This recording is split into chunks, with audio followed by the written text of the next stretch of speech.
Salve, salve, nação rubro-negra, aqui Marquinhos Assunção, chegando na manhã dessa segunda-feira, dia 6 de outubro de 2025, para trazer as últimas informações e as principais notícias do rubro-negro, mais querido do Brasil e do mundo, o Clube de Regatas do Flamengo. Antes da gente trazer o giro de notícias do Mengão, eu peço a você, rubro-negro, que ainda não é inscrito no nosso canal, que se inscreva, que deixe o like, que compartilhe os conteúdos nas redes sociais e que, por fim, você ative o sininho das notificações para que o YouTube possa notificá-los de tudo que tiver acontecendo de novidade aqui no canal. Dito isso, vamos às notícias do Mengão.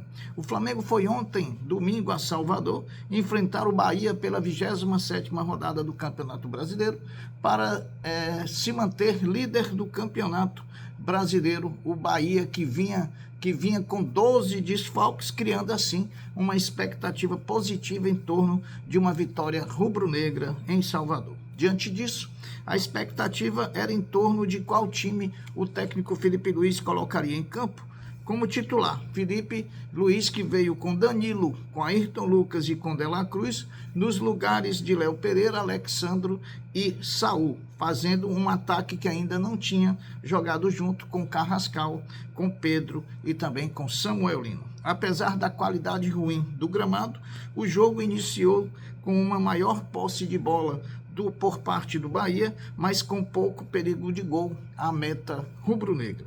E aí, aos 12 minutos, o lance que começou a definir a partida. O zagueiro Danilo, no mano a mano com o atacante do Bahia, deixou a bola quicar, perdeu o tempo da bola e quando foi para a jogada com o pé muito alto, atingiu o jogador do Bahia, levando o cartão vermelho do árbitro, de forma bem rigorosa esse cartão do Danilo. Com 12 minutos você podia ter ali aplicado normalmente um cartão amarelo ao Danilo e não o vermelho.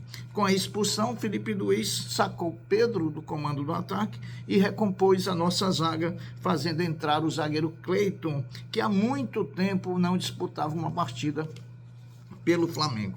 Mesmo assim, depois da expulsão, o Flamengo teve a oportunidade de abrir o placar através de Samuel Lino, uma grande assistência de Arrascaeta, e Samuel Lino, que não vive uma boa fase no Flamengo, perdeu a grande chance de fazer 1-0 para o Flamengo.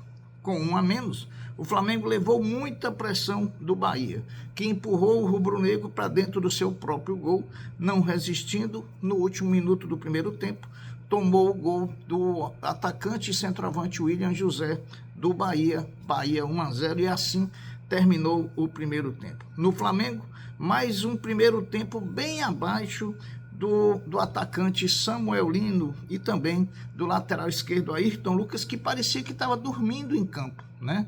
Parecia que estava sonolento, parecia que estava numa preguiça danada.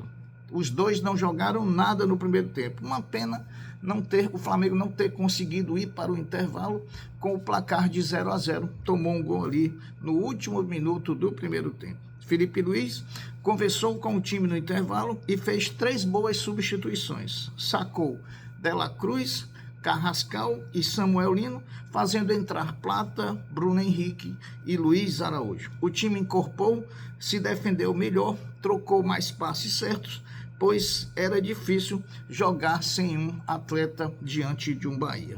Mais tarde, Felipe Luiz sacou o Arrascaeta e colocou o Wallace, que há muito tempo não jogava no Flamengo.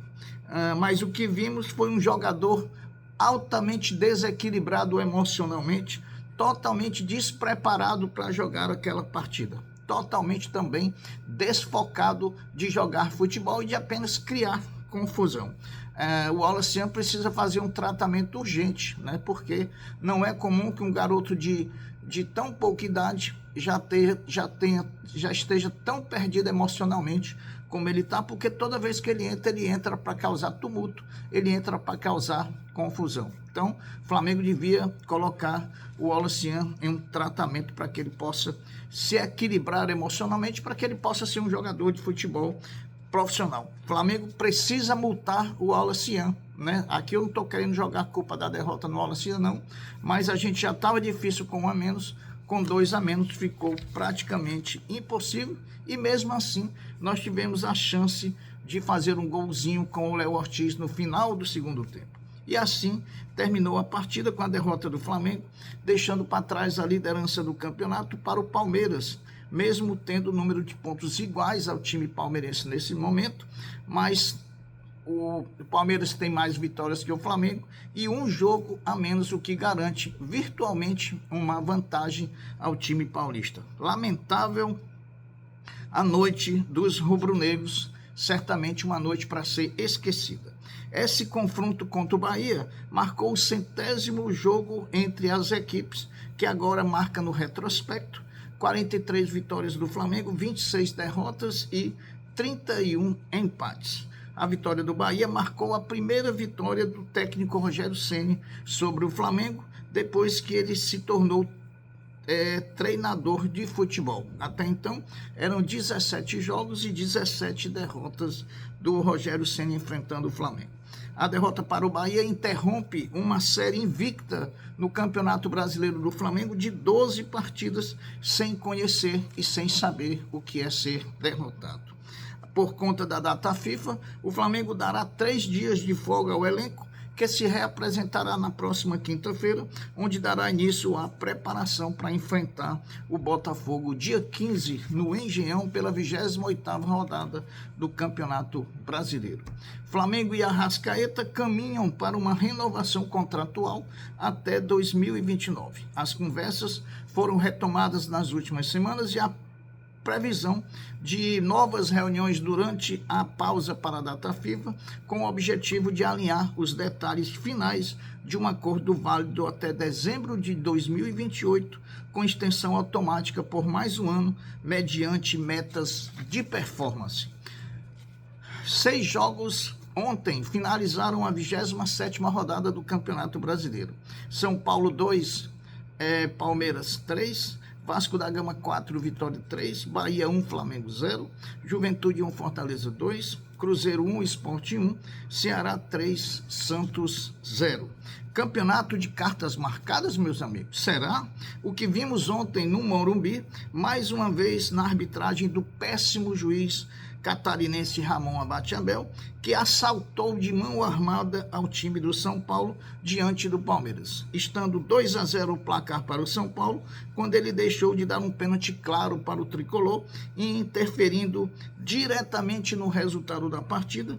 O Varmeiras, mais uma vez, foi muito ajudado. Sem falar na expulsão de Andrés Pereira, que entrou de forma criminosa em cima do jogador Marco Antônio do São Paulo. Olha, o mesmo rigor que a gente viu o ato com 12 minutos expulsando o Danilo do Flamengo, a gente não viu o Ramon Abate-Abel passando a mão ali. O São Paulo faria 3-0 em cima do Palmeiras, dificilmente o Palmeiras tiraria o placar, mas realmente está descarado a tentativa de dar o título para o Palmeiras.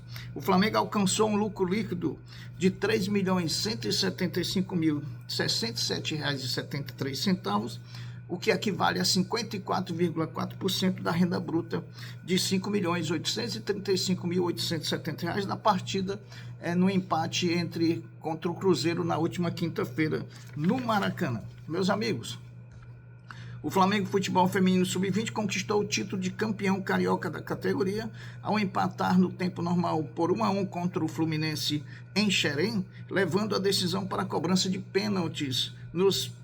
Nas penalidades, o Flamengo venceu por 4-2, sagrando-se assim campeão carioca Sub-20. Flamengo e Fluminense, a dupla de concessionários do Maracanã, começaram a negociar o name rights do estádio. A ambição é fechar com alguma empresa que tope pagar R$ 70 milhões ano, uma cifra inédita ainda no futebol brasileiro. Meus amigos, essas são as notícias do nosso Flamengo nessa segunda-feira, dia 6 de outubro de 2025. Eu vou ficando por aqui, deixando uma até breve, uma até logo, dizendo fiquem todos com Deus, porque eu sempre estou com Ele. Saudações rubro-negras. Fui!